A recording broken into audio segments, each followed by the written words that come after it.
আপনারা সবাই জানেন এদেশ দুইবার শাসন হয়েছে।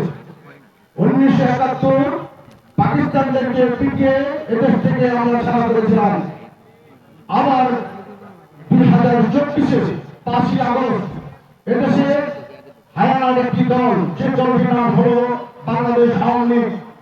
এই আওয়ামী লীগ বিগত 16 বছর যাবৎ বিএনপি নেতা কর্মীদের, প্রতিটা নেতা কর্মীদের, সমর্থকদের বাড়িতে কেউ থাকতে দেয়নি। আওয়ামী লীগ নেতা কর্মীরা আওয়ামী লীগ একটা সমাজসেবী দল, সেই দলটাকে আমরা আবার যুদ্ধ করে 2024 সালের 5ই আগস্ট আমরা এদেশ থেকে তাদের বিতাড়িত করে ইনশাআল্লাহ একদম টাকা পার করে দিয়েছি। সেই আওয়ামী লীগের আর সিস্টেম নাই।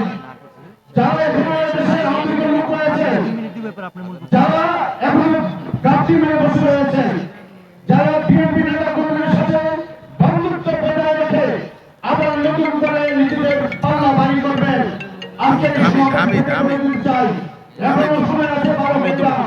এদেশে আওয়ামী লীগের কোনো স্থান হবে না, এদেশে কোনো সংগঠনের কোনো স্থান হবে না।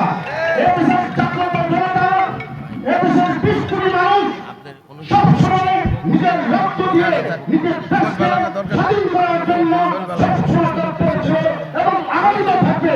যদি কোনো সংগঠনের একটা দলটি মহাজের দেশে আমাদের পক্ষে কথা বলে আওয়ামী লোকদের বিরুদ্ধে প্রতিষ্ঠান দেন, তাহলে তাদের দলের দল থেকে পরিষ্কার করবো। সবাই সাবধান হয়ে যান।